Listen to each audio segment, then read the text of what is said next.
নমস্কাৰ চাবেৰুসকল, কৰ্মচাৰী আৰু পেঞ্চনৰ লগত জড়িত এটা গুৰুত্বপূৰ্ণ খবৰ লৈ আজিৰ এই ভিডিঅ'টি আগবঢ়াইছোঁ। আজি আমি আলোচনা কৰিম পঞ্চায়ত ইলেকশ্যনত নিয়োজিত কৰ্মচাৰী বা বিভিন্ন ধৰণৰ দায়িত্ববাহী বিষয়াসকলে কিমান টকা তেওঁলোকে লাভ কৰিব সেই সম্পৰ্কত আসাম ষ্টেট ইলেকশ্যন কমিশ্যনৰ ফালৰ পৰা জাননী জাৰি কৰা হৈছে।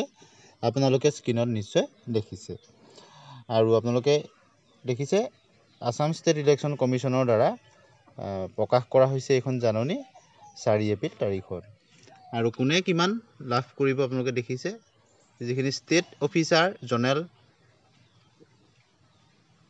মেজিষ্ট্ৰেট যিসকল থাকিব তেওঁলোকে 1500 টকা লাভ কৰিব লামচাম, আৰু প্ৰিজাইডিং অফিচাৰ কাউণ্টিং ছুপাৰভাইজাৰসকলে প্ৰতিদিন হিচাপত 350 টকাকৈ লাভ কৰিব, আৰু পুলিং অফিচাৰ্ছ কাউণ্টিং এছিষ্টেণ্টসকলে পাৰ ডে হিচাপত তেওঁলোকে 250 টকাকৈ লাভ কৰিব, আৰু যিসকল ক্লাছ 4 অৰ্থাৎ গ্ৰেড 4 থাকিব তেওঁলোকে প্ৰতিদিনত 150 টকা হিচাপত তেওঁলোকে লাভ কৰিব।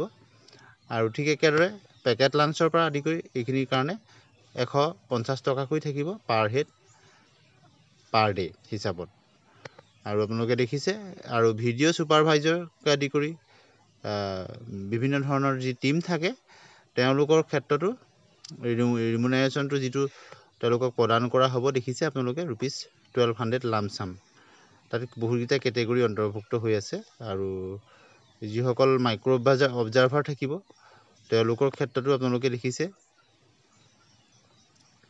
350 টকা প্ৰতিদিন হিচাপত থাকিব, আৰু ঠিক একেদৰে BLO সকলো 150 টকা থাকিব, তেওঁলোকে এদিনৰ হিচাপত পাব আৰু যি ইলেকশ্যনৰ দিনটোৰ কাৰণে, আৰু এছিষ্টেণ্ট MPWবিলাকেও 150 টকা এদিনৰ হিচাপত পাব এদিনৰ কাৰণে। গতিকে আপোনালোকে নিশ্চয় দেখিলে ইলেকশ্যন কমিশ্যনৰ ফালৰ পৰা কোনে কিমান টকাকৈ তেওঁলোকক যিসকল অফিচাৰৰ পৰা পুলিং যিসকল অফিচাৰ বা বিভিন্ন ডিউটিত থাকিব BLO MPW আদি কৰি সকলোৰে ক্ষেত্ৰত কিমান টকাকৈ তেওঁলোকে লাভ কৰিব আপোনালোকে নিশ্চয় গম পালে।